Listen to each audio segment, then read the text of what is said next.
इसको झुटलाया नहीं जा सकता है। मेरी बात को एन कैन प्रकारेण स्वीकार करना ही पड़ेगा। मस्तिष्क का व्यायाम चाहे जितना कर लेना, बुद्धि का व्यायाम चाहे जितना कर लेना, लेकिन एन कैन प्रकारेण तुम्हें इस बात को स्वीकार करना ही पड़ेगा, चाहे जितनी कोशिश कर लेना। अगर ये सत्य है तो इसका मतलब है कि संसार में वो कौन सा अस्तित्व है, कौन सा व्यक्तित्व है कि सारा संसार कथा रूपी नाव में बैठता है, फिर परमात्मा उसे पार करता है कृपा रूपी पतवार से। क्यों भाई? कौन सी पतवार से? कृपा रूपी पतवार से। राम कथा रूपी, भागवत कथा रूपी, पुराण आदि की कथाओं का माध्यम बनाते हुए हम उस कथा रूपी नाव में बैठकर परमात्मा कृपा रूपी पतवार के माध्यम से संसार के प्राणियों को पार करता है। लेकिन इसी संसार में एक ऐसा प्राणी रहता है, ऐसा अस्तित्व और व्यक्तित्व रहता है कि जिसके अस्तित्व को परमात्मा स्वीकार करता है और उसकी नाव में बैठ करके वो पार होता है और बार बार विनम्रता पूर्वक कहता है कि भैया मुझे पार कर दो, मुझे पार कर दो, मुझे पार कर दो। अच्छा एक बात बताओ, आजकल लोग पैसे के दम पर साधन को बुलाते हैं अथवा साधन खरीदते हैं। साधन भी खरीदते हैं किसके बल पर? पैसे के बल पर। ठीक है ना? पैसे के बल पर लोग साधन खरीदते हैं, पैसे के बल पर लोग साधन अपने पास बुलवाते हैं और पैसे के बल पर लोग अपना काम भी बनाते हैं। क्यों भाई? बनाते हैं कि नहीं? और पैसे के बल पर अपना इलाज भी कराते हैं, लेकिन पैसे के बल पर प्राण नहीं बचा पाते। क्या प्राण बचा पाते वो लोग पैसे के बल पर? अगर पैसे के बल पर प्राण बचाए जाते होते तो पैसे वाले कभी मरते नहीं। क्यों भाई?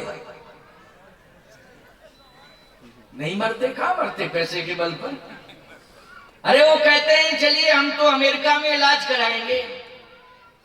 चलो भाई, पैसे के बल पर तुमने अमेरिका में उपचार कराया, अमेरिका के डॉक्टर ने एड़ी चोटी का पसीना एक कर दिया, फिर आपने कहा डॉक्टर साहब अपना देश छोड़ करके हम अमेरिका आए, आपका नाम सुना था, आपके विश्वास पर आए। डॉक्टर ने कहा कि पूरी ताकत मैंने लगा ली, अब ऊपर वाला जाने।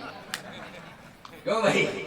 इसका मतलब है कि ऊपर वाले से बड़ी हस्ती दुनिया में कोई दूसरी है नहीं। ऊपर वाला ही काम आया।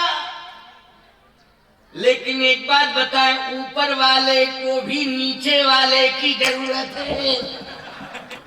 क्यों भाई? है कि नहीं? ऊपर वाले को भी नीचे वाले की जरूरत है। ध्यान से सुनना। देखो, आया हूं बहुत दूर से चल के, कन्नौज में था। कन्नौज बहुत दूर है यहाँ से, 600-650 किलोमीटर लगभग कन्नौज है। कन्नौज तो प्रसिद्ध है, श्रीमद् भागवत में भी कन्नौज का नाम आया। अरे कानकुब्ज वही कन्नौज, अपभ्रंश में कन्नौज हो गया, वो कानकुब्ज ही है। अपभ्रंश में क्या हो गया? कन्नौज हो गया। वहां की बड़ी प्रसिद्ध कथा है अजामिल की। कन्नौज को अगर भागवत से निकाल दिया जाए तो भागवत में फिर अधूरापन रहेगा, 2 अध्याय कम हो जाएंगे। बताओ भाई, मतलब 1 अध्याय नहीं 2 सीधे। अब सोचो जरा, कन्नौज से आया हूं। कन्नौज वर्तमान में इत्र की राजधानी है। किसकी राजधानी है? इत्र की राजधानी। सुगंध, विभिन्न प्रकार की सुगंध है वहां, राजधानी है वो तो इत्र की। लेकिन प्यारे, वो इत्र की राजधानी से चल के मैं आया हूं, वहां भी बहुत बड़ा यज्ञ हो रहा है। स्वामी जी महाराज के कहने पर साकेत स्वर्गीय श्री पंडित राम मोहन जी द्विवेदी जी के श्रद्धा भाव और उनकी भक्ति और साथ में मुक्ति, इन दोनों ने मुझे विवश कर दिया यहां लाने के लिए। लेकिन सत्य कह रहा हूं, वहां इत्र की सुगंध मुझे मिलती थी कन्नौज में। आप कहो यज्ञ हो रहा था, तो यज्ञ के माध्यम से आपको कुछ अनुभव नहीं हुआ? यज्ञ थोड़ा दूर हो रहा था, प्रवचन मंडप थोड़ा दूर बनाया गया था भीड़ भाड़ को लेके, लेकिन यहाँ तो यज्ञ मंडप बिल्कुल पास में ही है। बोलो है कि नहीं? स्वामी जी के द्वारा पूजन भी पास में हो रहा है, मध्य में हम लोग बैठे हुए हैं, तो वहां इत्र की सुगंध ज्यादा दिखाई दे रही थी। लोग इत्र, विभिन्न प्रकार की शीशियां इत्र की भेंट कर रहे थे, तमाम शीशियां उन्होंने इत्र की, स्वामी जी अमुक इत्र, अमुक इत्र, अमुक इत्र, अमुक इत्र। लेकिन यहाँ आकर के मुझे भक्ति की सुगंध मिल रही है प्यारे, भक्ति की सुगंध। यहाँ संतों का समागम, आप सब भक्तिमय वातावरण में बैठे हुए हैं, और एक भक्त ही याद आ गया मुझे। बोलो आ गया भक्त की नहीं? इस धरती पर रहने वाला भक्त, इतनी बड़ी ताकत है उस भक्त में कि जिसके पास है क्या, है क्या? बोले यही प्रतिपालम सब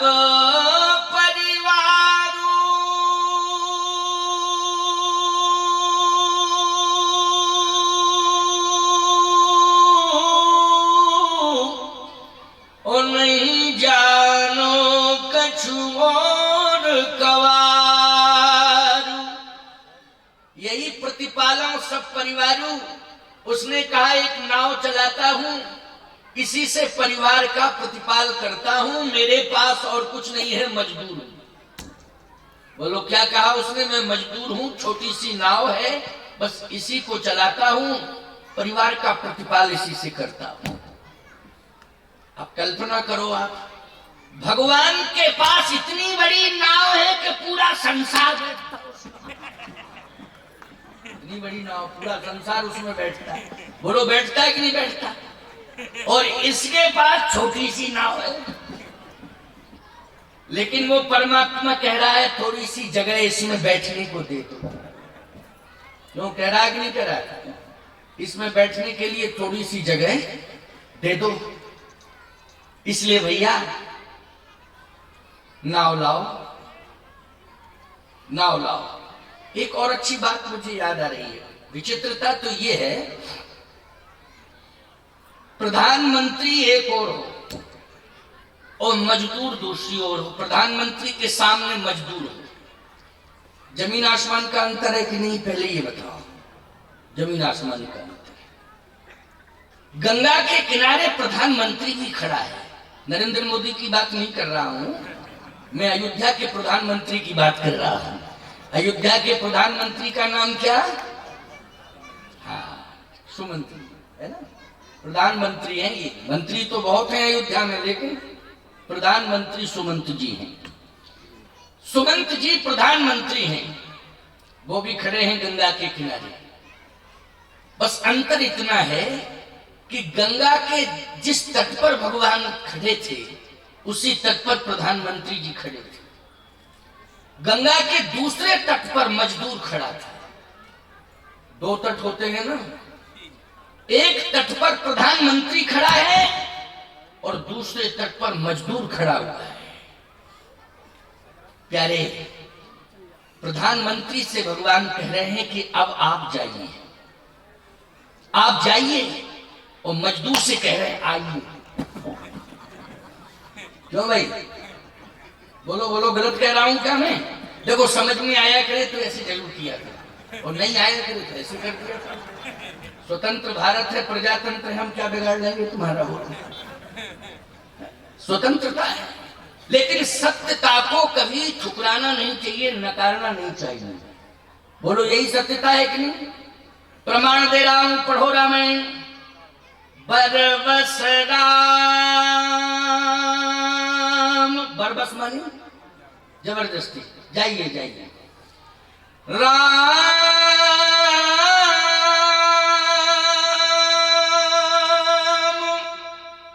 सुमंत पठाए,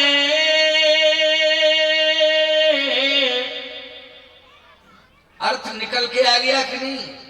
क्लियर अर्थ हो गया? बरबस मानी जबरदस्ती कहा जाइए जाइए जाइए, अब हम आगे आपको ले नहीं जा सकते हैं, अब आप वापस जाइए, अयोध्या जाइए, या जहां आपका मन पड़े वहां जाइए। वैसे तो आप अयोध्या जाइए। सुमंत जी कहते हैं मैं आपके बिना रह नहीं सकता, आप मुझे दूर मत करिए। भगवान ने कहा मजबूरी है कि मैं आपको साथ नहीं ले जा सकता, मैं आपके बिना रह नहीं सकता हूं। भगवान राम ने कहा यह निर्णय आपके विवेक पर है, आपका विवेक जो अलाउ कर रहा हो आप उसके अनुसार अपना डिसीजन लीजिए। मैं तो यही कह रहा हूं कि मैं अब आपको अपने साथ ले नहीं जा सकता हूं। अब आप रह नहीं सकते हैं या रह सकते हैं, ये आप जाने, आपका काम जाने, ये आप जाने, आपका काम जाने। बरबस राम सुमंत पठाए, वापस भेज रहे हैं, जाइए प्रधानमंत्री जी। और मजदूर केवट से कह रहे हैं आइए। एक और विशेषता है इसमें, रामचरितमानस से हटके थोड़ा सा चलिए, आप तुलसी के 12 ग्रंथों पर विचार करिए तो एक बहुत बढ़िया अर्थ निकल के आ रहा है, बहुत सटीक, बहुत सुंदर। आपको क्या, केवट दूसरे तट पर है, भगवान को दिखाई नहीं दे रहा था। आपको ये बात तो आपके मन की हो सकती है, दिखाई क्यों नहीं दे रहा है? दिखाई नहीं देता तो बुलाते कैसे? भगवान को केवट दिखाई नहीं दे रहा है, लेकिन उसको भगवान खोज रहे हैं। देखो आजकल लोग प्रधानमंत्री की तलाश करते हैं कि प्रधानमंत्री तक कोई मुझे 2 मिनट के लिए पहुंचा दे, केवल 2 मिनट के लिए, बस 2 मिनट के लिए पहुंचा दे, बस इतना ही कर दे। अरबों खरबों रुपया लोग खर्च करने को तैयार हैं, और जो प्रधानमंत्री से नहीं मिल पा रहे हैं उसके कपड़े खरीद रहे हैं, उसके उतरे हुए कपड़े। जरा हमको कितने करोड़ में दे दो, जाने कितने करोड़ में, क्यों भैया कितने करोड़ के कपड़े हैं उसके। लेकिन मुझे लगता है कि प्रधानमंत्री की क्रेडिट बहुत अच्छी बन गई है, इसके कारण लोग उनके कपड़ों से प्रभावित हैं, उनके कपड़ों से प्रभावित हैं, यहां तक उनके जूतों से भी प्रभावित हैं। बोलो कि हमको जूते मिल जाए, उनके पहने हुए कपड़े मिल जाए, उनके पहने हुए, उनकी कोई भी चीज जिस कलम से वो दस्तखत करते हैं वो कलम ही मिल जाए। क्यों भाई, ऐसा भी लोगों की मानसिकता। चलिए कोई बात नहीं है, प्रधानमंत्री जी अच्छे हैं, काम अच्छा कर रहे हैं, उनका स्वागत है, और भगवान से प्रार्थना है कि वो दीर्घायु हो, स्वस्थ दीर्घायु हो। ठाकुर जी से मेरी प्रार्थना, तो जो अच्छा काम करेगा उसके साथ हम सबका सहयोग और समर्थन रहेगा। लेकिन सत्य तो यह है कह रहे कि लोग प्रधानमंत्री की तलाश कर रहे हैं, लेकिन प्रधानमंत्री जिसके चरणों को छोड़ना नहीं चाहता है अयोध्या का, वो परमात्मा किसकी तलाश कर रहा है? जरा जल्दी बताओ। बोलो, मजदूर की तलाश कर रहा है, और वो भी केवट कर रहा तलाश। आप कहो प्रमाण क्या है, तो प्रमाण दे रहा हूं, एक एक पॉइंट पर बोलूंगा, बस तुम तो सुनते जाओ, एक एक बिंदु पर बोलूंगा, उसकी व्याख्या करूंगा। केवल ध्यानाकर्षित होना चाहिए, मन की स्थिरता रहे, आप अपने ध्यान को केंद्रित रखें और हमारी तरफ देखें। वैसे तो देख आप हमारी तरफ रहे हो, हमारी तरफ देख रहे हो, क्योंकि हम आपको देख रहे हैं ना, इसलिए हम समझ रहे हैं कि आप हमारी तरफ देख रहे हो। है ना। तो आपका मन बिल्कुल पूरी तरह से केंद्रित है और आप इधर उधर कहीं कान आपके बिल्कुल कथा में लगे हुए हैं, क्योंकि आपकी स्थिति। गजब की बात तो ये है कि ये जो बैठी हैं देवियां, आश्चर्य इनको देख के हमें हो रहा है। ये ऐसे बैठी हैं जैसे दुकान में संगमरमर की मूर्तियां रखी हैं, ना हिल रही हैं, ना डुल रही हैं, ना बोल रही हैं। और नहीं तो हिलने डुलने की बात छोड़ो, इनके बोलने से मकान ही हिलने लगते हैं, ये कंडीशन हो जाती है। लेकिन गजब की बात तो ये है कि यहाँ की देवियों में कितने सुंदर संस्कार हैं कि बिल्कुल मन को स्थिर किए हुए हैं और मूर्तिवत बैठी हैं। ये सभा का मर्यादित स्वरूप है। आज संत भी तो प्रसन्न हो रहे हैं कि कितनी मर्यादित सभा है, नहीं तो यही कहते कहते समय निकल जाता है, शांति शांति शांति शांति शांति। लेकिन ये कहती हैं चलो मालती, चलो कांति, चलो शांति। लेकिन शांति शांति कहते कहते पूरा समय निकल जाता है, फिर भी शांति नहीं होती है। लेकिन यहाँ कहने नहीं पड़ रहा है, कुछ कहने ही नहीं पड़ रहा है। गजब की बात तो ये है, भगवान को केवट दिखाई नहीं दे रहा है और प्रधानमंत्री जी से कह रहे हैं महाराज क्षमा करना, आप जाइए, बस हो गया, अब ज्यादा देर रुकना आपका ठीक नहीं है, नहीं तो फिर हम मुंह मोड़ लेंगे। फायदा क्या होगा?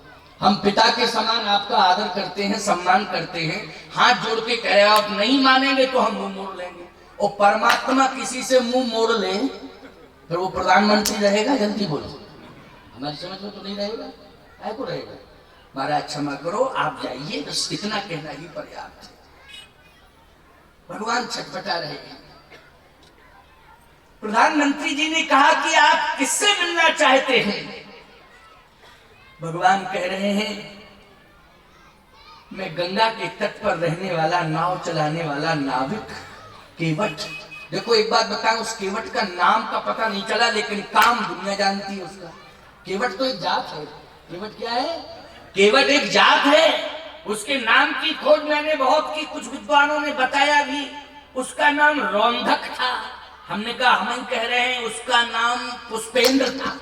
लो, अपने मन से ही करना है तो कुछ भी कर लो, क्यों भाई? रौंधक था, हमने कहा उसका नाम तो पुष्पेंद्र था, उसका नाम राघवेंद्र था, कुछ भी नाम। लेकिन सही बात तो यह है कि उसको केवट जहां कहा जाएगा, तहां गंगा के किनारे नाव चलाने वाला श्रृंगवेरपुर का नागरिक, सामान्य नागरिक मजदूर केवट, वही याद आएगा कि नहीं आएगा? बोलो भाई, वही याद आएगा।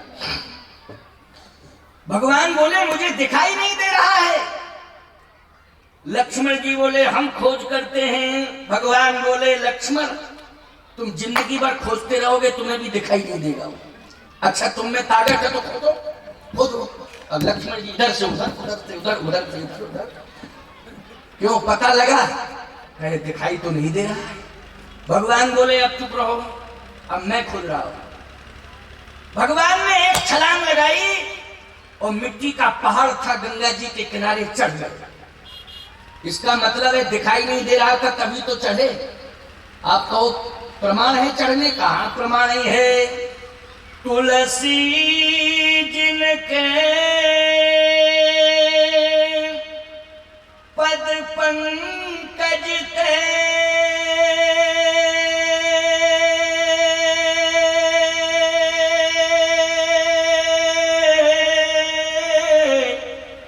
प्रगति तजनी जो हरे यघगाढ़े ते प्रभु या सरिता तरुवे को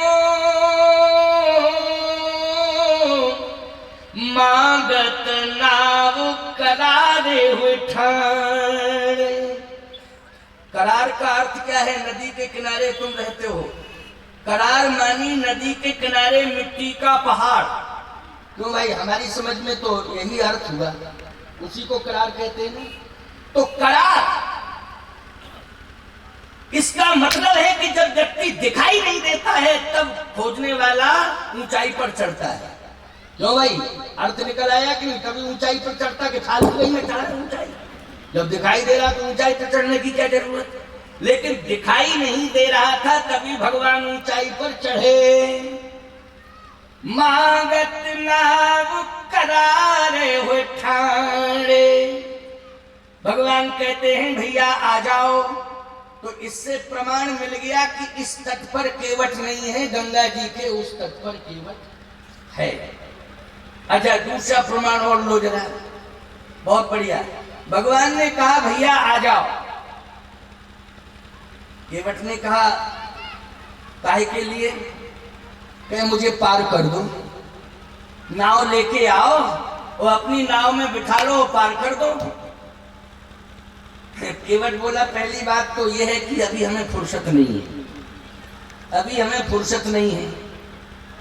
भगवान बोले फुर्सत कितनी देर में? बोले जैसे ही फुर्सत होगी तो दोबारा टच कर लेना थोड़ा सा, जैसे ही फुर्सत होगी तो दोबारा टच कर लेना।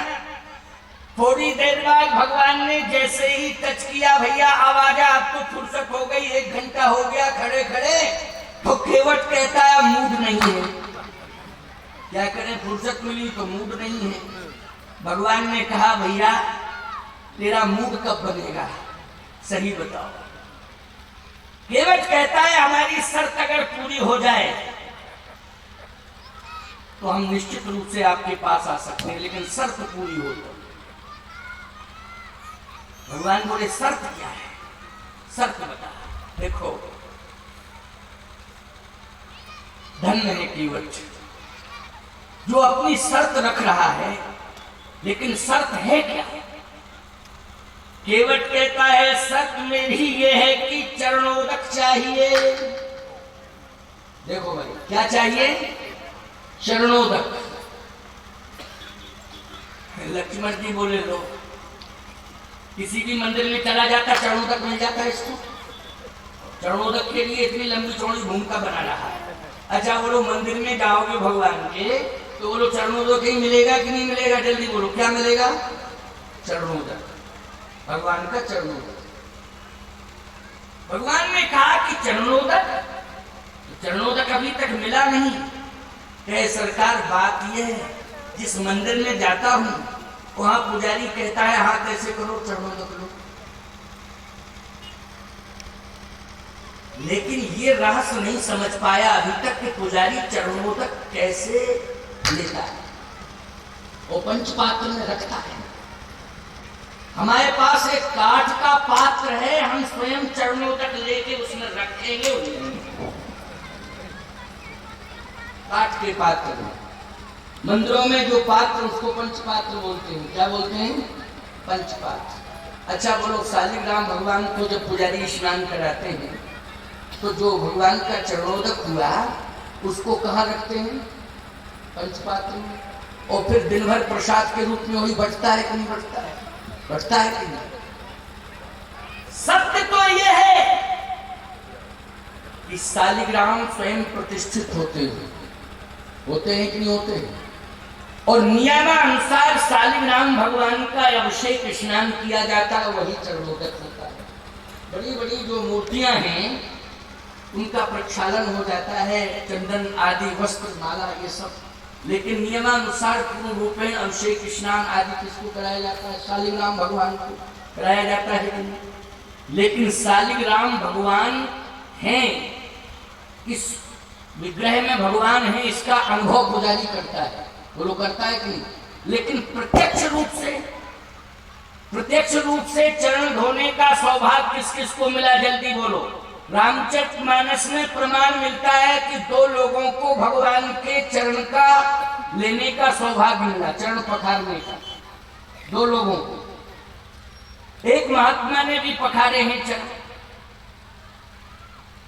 महात्माओं ने तो कई ने पखारे, लेकिन राजा और मजदूर का प्रमाण केवल 2 का ही मिलता है। महात्माओं का तो अनेक का मिलता है, साधु संत तो अनेक चरण पखारते हैं भगवान के, लेकिन महात्मा और राजा और भक्त मजदूर सामान्य केवल 2 का प्रमाण मिला।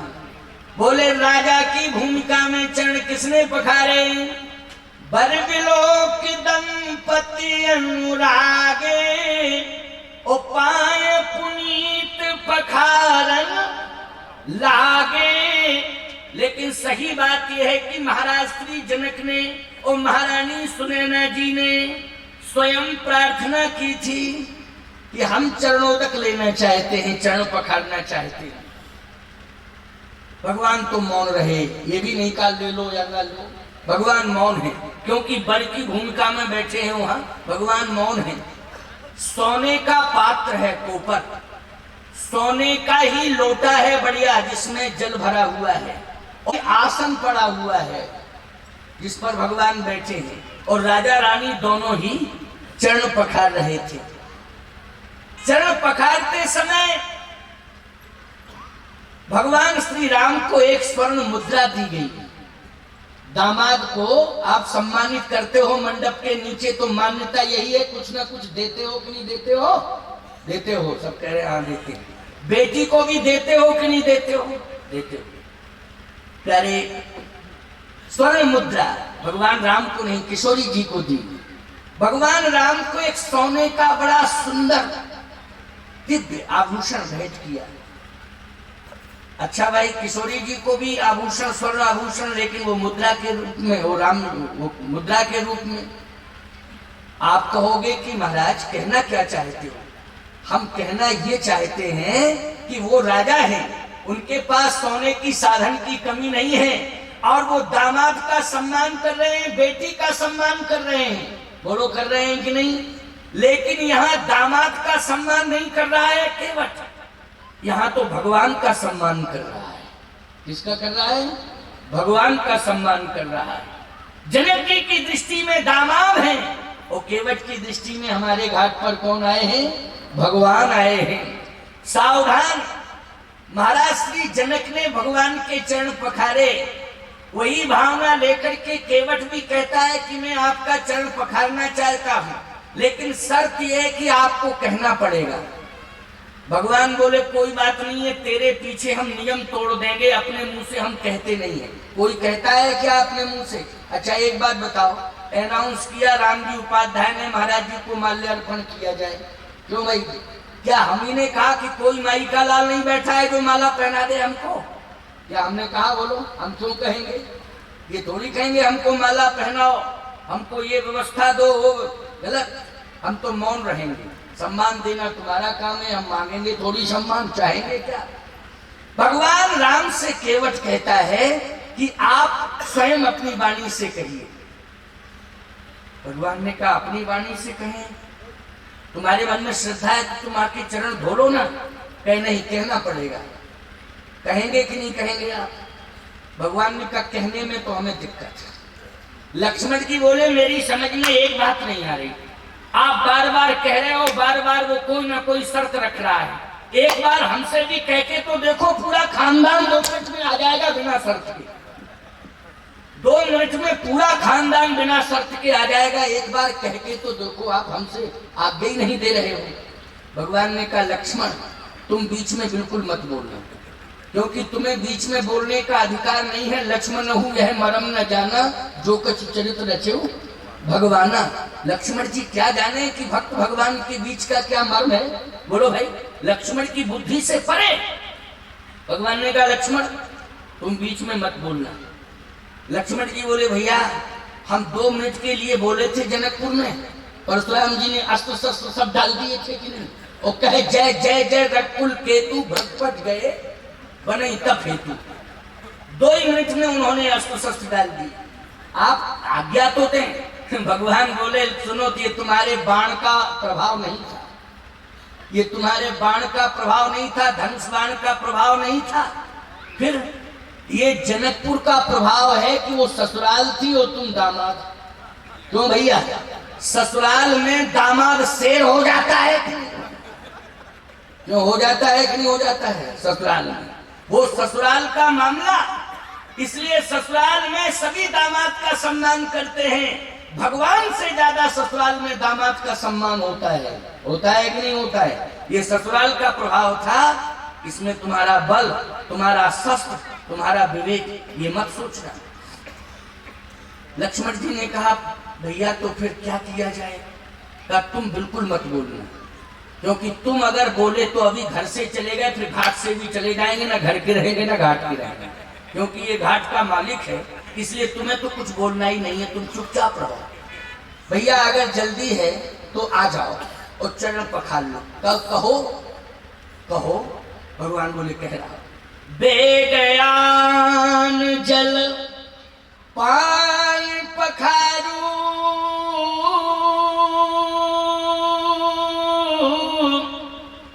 होत बिलंब उतारहूं पार। जल्दी करो भैया, चरण पखार लो और हमें पार कर दो। सावधान, राजा बलि ने भी भगवान के चरण पखारे थे। बोलो पखारे थे कि नहीं पखारे थे? हैं? भगवान कृष्ण ने सुदामा जी के चरण पखारे थे। महाराज जनक ने रामा अवतार में मंडप के नीचे भगवान के चरण पखारे थे। और आज गंगा के तट पर केवट भगवान के चरण पखार रहा है। बोलो पखार रहा है कि नहीं?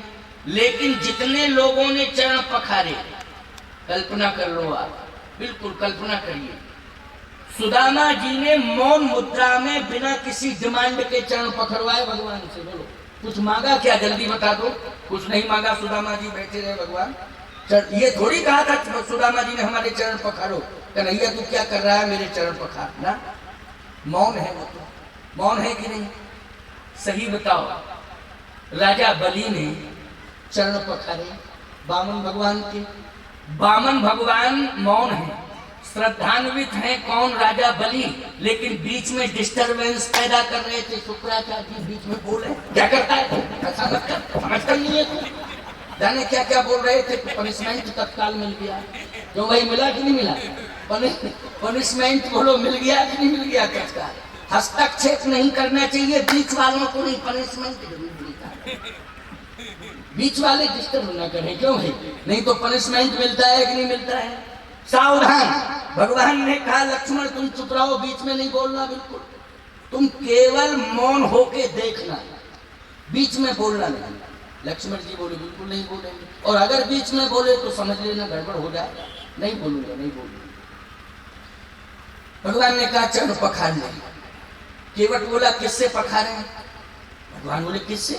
बेज्ञान जल, गंगा जल है ही, ले आ चरण पखार। केवट बोला नहीं। अच्छा, गंगा जल से नहीं पखारेगा तो किससे पखारेगा? लक्ष्मण जी बोले दूध से पखारेगा।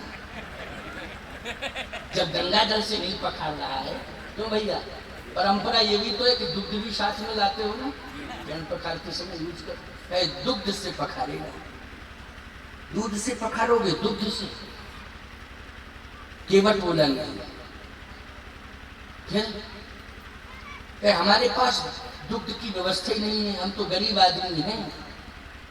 अरे गरीब आदमी हो तो गाय नहीं पालते हो? गाय पालते तो हैं। फिर बोले सारा दूध बछड़ों को के नाम पर होता है। वो मजदूर केवट नहीं लेता है। जितनी भी गाय पली हैं वो दूध गाय का किसके लिए होता है? बछड़ों के लिए होता है। देखो, समझ गए हो कि नहीं समझ गए हो? बछड़ों का अधिकार है, इसलिए हम दूध भी नहीं रखते हैं। हमारे पास दूध भी नहीं है और हम किसी से मांगते हैं, ये हमारा स्वभाव है। तो भगवान बोले भैया तेरा मूड जो बने वैसा काम कर, जिससे पखारना उससे पखार। अच्छा किससे पखारेगा?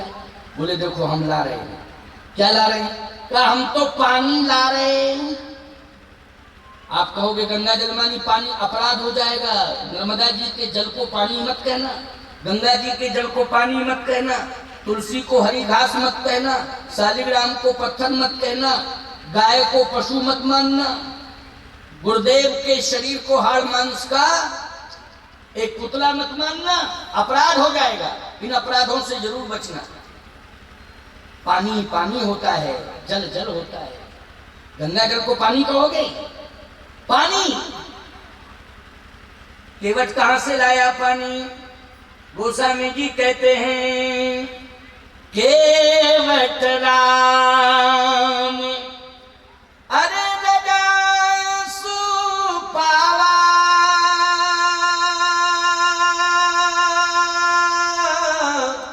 ओ पानी कठौता भर ले आवा। बोलो क्या भर के लाया? कठौते में पानी भर के लाया। आप कहोगे महाराज गंगा जी पास में ही थी तो गंगे जल से चरण धो लेता। भगवान राम ने कहा गंगा जी जब पास में थी तो पानी लेने के लिए तुझे गांव जाना पड़ा, क्योंकि कुआं अगर खोदेगा तो गंगा जी में कोई खोदेगा क्या? मूर्ख नहीं माना जाएगा। नर्मदा जी में कोई हैंडपंप लगावे अंदर, तो बोलो जनता उसकी जमानत जब्त कर देगी, उसको दोबारा विधायक बनाएगी सांसद?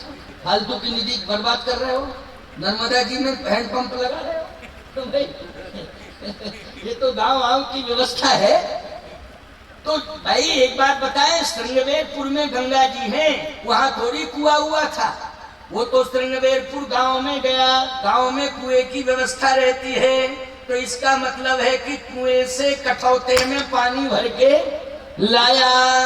केवट राम रजाय सुपावा, ओ पानी कठौता भर ले आवा। लक्ष्मण जी ने कहा हे प्रभु आपकी बड़ी विचित्र लीला है। माता कौशल्या ने आंसू भर दिए थे जब आप जा रहे थे, वन की ओर आ रहे थे। महाराज श्री दशरथ तो इतने व्यथित हो गए कि पछाड़ खा के गिर पड़े कि राम मत जाओ मत जाओ मत जाओ, तुम रुक तो जाओ, मेरी बात सुनो। आप नहीं माने, चल दिए। सुमंत जी भी गिड़गिड़ा रहे थे, अभी अभी हाथ जोड़ रहे थे, बार बार प्रार्थना कर रहे थे, लेकिन बरबस आपने जबरदस्ती भेज दिया। लेकिन पता नहीं इस मजदूर में कौन सी विशेषता है, जैसा नचारा वैसा नच रहा। आपने कहा जल लाओ, उसने कहा बिल्कुल नहीं लाऊंगा, पानी लाऊंगा। आप बोलो ठीक है कोई बात नहीं, पानी लाओ। सावधान, पानी भर के लाया और जैसे भगवान के सामने रखा, कहा सरकार अब चरण दो। भगवान बोले पहले ये बताओ पानी क्यों लाया, जल से धो लेते। केवट ने कहा कि मैंने ऐसा सुना है, यहाँ गंगा के तट पर श्रीमद् भागवत की कथा हो रही थी, तो मैंने श्रीमद् भागवत की कथा में एक बड़े ऊंचे संत थे, एक बहुत मर्मज्ञ वक्ता थे, उनके मुंह से सुना। क्या सुना? कि ब्रह्मा जी ने भगवान के चरण पखारे। हाँ हाँ हाँ ठीक ठीक ठीक पखारे। और जैसे ब्रह्मा जी ने चरण पखारे तो ब्रह्म कमंडल में जो अवशेष आया वही गंगा जल हो गया। क्या हो गया? गंगा जल। गंगा प्रकट हो गई वही ब्रह्म कमंडल में। का चरण धोए थे तभी तो ब्रह्मा जी के कमंडल में गंगा प्रकट हुई। इसका मतलब है कि गंगा आपके चरण का चरणोदक है। नख नरगता मुनिवंदता त्रैलोक पावन सुर शरीर, आपके चरण का चरणोदक ही तो है गंगा। भगवान बोले हाँ भाई ऐसी मान्यता होगी। नहीं नहीं कंफर्म है वो तो। इसका मतलब है कि आपके चरण जब एक बार धो चुके और उसी से गंगा प्रकट हुई है तो धोबे धोआए से फिर धोबे धोआ। हम तो नहीं मानते ये। लक्ष्मण जी बोले भैया बात बड़ी साधारण है लेकिन ऊंची बहुत है, सोच की बात है। मतलब दृष्टि और दृष्टिकोण। क्यों भाई? दृष्टिकोण कितना ऊंचा है कि हम तो नहीं धोएंगे, क्योंकि एक बार जो है जब ब्रह्मा जी धो चुके हैं तो फिर दोबारा हम कैसे धोएंगे? भगवान ने कहा तो फिर क्या करना चाहते हो? अरे ब्रह्मा ने तो चरण धोए तो गंगा प्रकट कर दी, लेकिन तू क्या प्रकट करेगा? केवट बोला जब चरण धोने से गंगा प्रकट होती है तो ब्रह्मा ने कमंडल में प्रकट की, हम कठोते में कर देंगे। ये अलग से गंगा प्रकट कर देंगे, उसमें दिक्कत क्या है भाई? हमारे पास कमंडल नहीं है लेकिन कठोता तो है, हम कठोते में गंगा जी को प्रकट कर सकते हैं। इसलिए आज हम कठौते में नई गंगा प्रकट कर रहे हैं, थोड़ा चरण दे दो। लक्ष्मण जी बोले एक काम करो, ज्यादा नहीं, गंगा स्नान करो, इतना तो करेंगे। स्नान कर लो, स्नान करने के बाद वो तुम्हारी कंडीशन बता रही है, तुमने स्नान नहीं किया। केवट बोला बगल वालों को बोलना नहीं चाहिए और बार बार बोलने की जिद कर रहे हैं, यही तो समस्या है। लक्ष्मण जी ने कहा मैं ठीक ही कह रहा हूँ, स्नान कर लो, गंगा में स्नान करके फिर चरण धो। केवट बोला काय का स्नान, मन चंगा तो कटौती में गंगा। अब ये देखो हमारा मन प्रसन्न है तो कठौते में गंगा अभी प्रकट होती है। भगवान बोले तुम बीच में मत बोलो भैया, जल्दी गंगा को प्रकट कर ले। और केवट ने जैसे चरण लिया, ईमानदारी से बताओ, धोने लगा तो कठौते में गंगा प्रकट हुई कि नहीं हुई? बोलो वही कठौते में गंगा प्रकट की नहीं? मानना पड़ेगा। जब मान्यता है कि एक लोटा पानी में 2 बूंद गंगा जल डालने से वो एक लोटा पानी क्या बन जाता है? गंगा जल बन जाता है। बोलो मान्यता है कि नहीं है? मान्यता। 2 बूंद गंगा जल डालने से वो पानी क्या बनता है? गंगा जल बन जाता है। लेकिन यहाँ कठौते में तो डायरेक्ट चरण धो रहा है कि धो रहा है कि नहीं?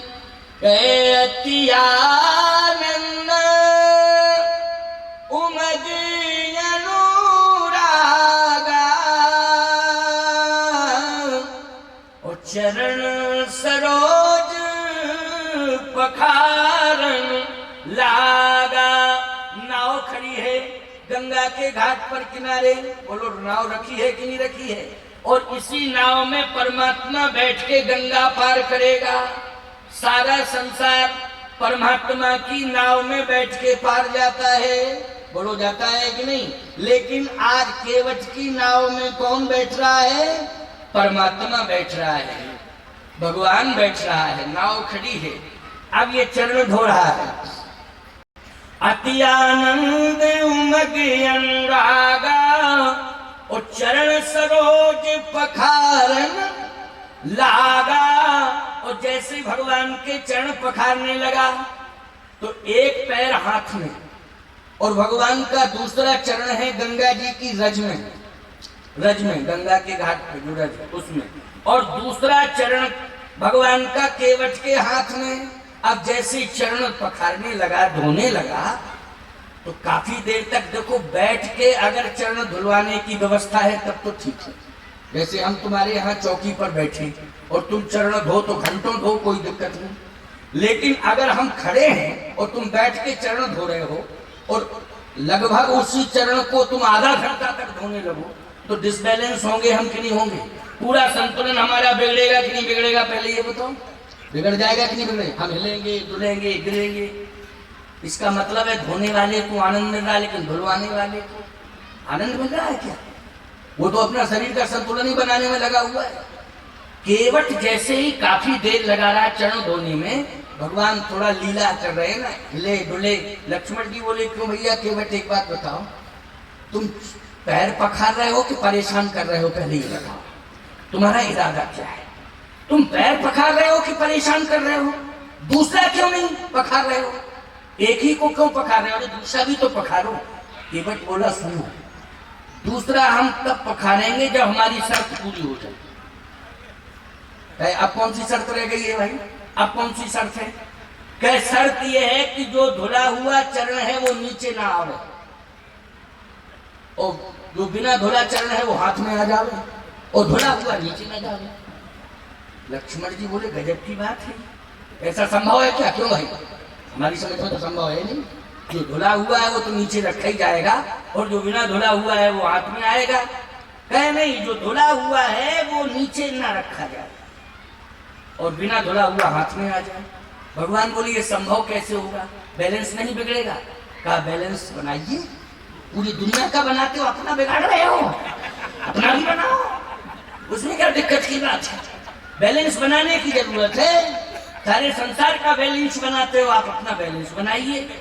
भगवान बोले तो कैसे? तुम थोड़ा सुझाव तो दो। सुझाव क्या रे? इतना प्रेम, इतना सौहार्द क्या भगवान ने किसी को दिया? जल्दी बोलो, बोलो दिया? केवट के यहाँ भगवान ने प्रेम से चरण धुलवाए और सबरी के यहाँ प्रेम से कंदमूल फल खाए। बोलो दो ही उदाहरण मिलते हैं। और गीध के यहाँ आंसू बहाए, केवट के यहाँ चरण धुलवाए और गीध के यहाँ आंसू बहाए और सबरी के यहाँ कंदमूल फल खाए। खाए कि नहीं खाए? और कितने स्वाद से खाए? बोलो खाए कि नहीं खाए? अच्छा, तीनों का स्टैंडर्ड क्या है? इस पर विचार। स्टैंडर्ड जैसे आजकल लोग नहीं कहते एडवांस स्टैंडर्ड, ये हमारी क्वालिटी हमारी मेंटेन है। पता नहीं लोग क्या क्या बोलते हैं, क्या क्या सोचते हैं, लेकिन ईमानदारी से बताओ, जो इन 3 पात्रों की बात हम कर रहे हैं, भगवान ने सबसे ज्यादा समय कहाँ दिया? केवट के यहाँ दिया कि नहीं?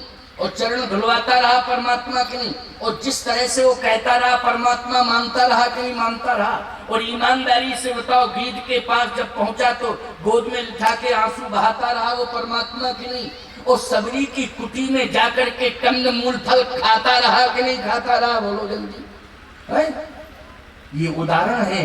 इसलिए मैं कहता हूं तुम गिद्ध, सबरी और केवट, इन तीन के चरित्र को सुन करके अभिमान को दूर करो और भगवान को अपने पास बुला लो, प्यारे तुम्हारा कल्याण हो जाएगा, कल्याण हो जाएगा। इसलिए कथाएं सुना रहा हूं कि तुम्हारे जीवन में सरलता और सहजता आ जाए। ऐठना, अकड़ना, मकड़ना बंद करो, सरल बनो, सहज बनो, भगवान के प्यारे हो जाओ। तो भाई भगवान तुमसे प्यार करेगा। प्यारे का मतलब ये नहीं कि प्यारे मानो ऊपर चल जाओ, ये हम नहीं कह रहे हैं, गलत अर्थ मत लगाना। भगवान के प्यारे मानी भगवान तुमसे प्यार करेगा, ईश्वर तुमसे प्यार करेगा। तो भगवान ने कहा कि कैसे, अच्छा तुम बताओ भैया, केवट बता तो दे जरा। तो केवट कहता, देखो ब्रज की गोपांगनाओं ने भगवान को नचाया कि नहीं नचाया? ताहे अहिर की छोवरियां छचिया भर छाछ पर नाच नचा, यही गलत तो नहीं बोल रहा? भागवताचार्य हो भाई तुम, इसलिए ताहे अहिर की छोवरियां छचिया भर छाछ पर नाच नचावे। बोलो नचा रही है कि नहीं ब्रजांगनाएं? यहाँ मिथिलानियों ने नाच नचाया, लेकिन ऐसा नहीं नचाया। लेकिन केवट ने गंगा के तट पर ईमानदारी से बताओ, भगवान को जिस तरह से नचाया है कोई नचा सकता है क्या? और आज भगवान नाच रहा है। गोस्वामी जी कह रहे हैं क्या? अति आनंद उमग अनुरागा और चरण सरोज पखारन लागा। भगवान ने कहा दूसरा चरण धो। केवट बोला आप युक्ति बताओ। युक्ति? भगवान ने कहा युक्ति यही है कि ये पैर धुला हुआ नीचे रख दो और दूसरा ले लो। कह नहीं, अब हमसे युक्ति समझो। क्या? बैलेंस बनाओ, आप अपने हाथ से मुझे पकड़ लो। तो इससे क्या होगा? भगवान बोले कि पकड़ने से होगा क्या? केवट बोला जो मैं कह रहा हूं उसको करो, तो पहले करो, बात तो मानो, बात मानो, पकड़ो। भगवान ने कहा कौन सा अंग पकड़े ये बताओ। केवट बोला कौन सा अंग? आप खड़े हैं, मैं बैठा हूं। अगर कोई व्यक्ति बैठ के चरण पकड़ रहा है और पकड़वाने वाला खड़ा है तो उसे मस्तक पकड़ना चाहिए। क्यों भाई? क्या पकड़ना चाहिए? मस्तक पकड़ना चाहिए। और कौन क्या पकड़ना चाहिए? मस्तक ही। अच्छा अच्छा ठीक ठीक, मस्तक पकड़ लेता हूं। मस्तक पकड़ लिया भगवान ने एक हाथ से। केवट बोला ठीक से पकड़ लिया? कहाँ ठीक? अब कहा दूसरा उठाओ, पैर उठाओ दूसरा। इतनी एक्सरसाइज तो रामदेव बाबू नहीं करवाता है। क्यों भाई? गजब की बात तो ये है।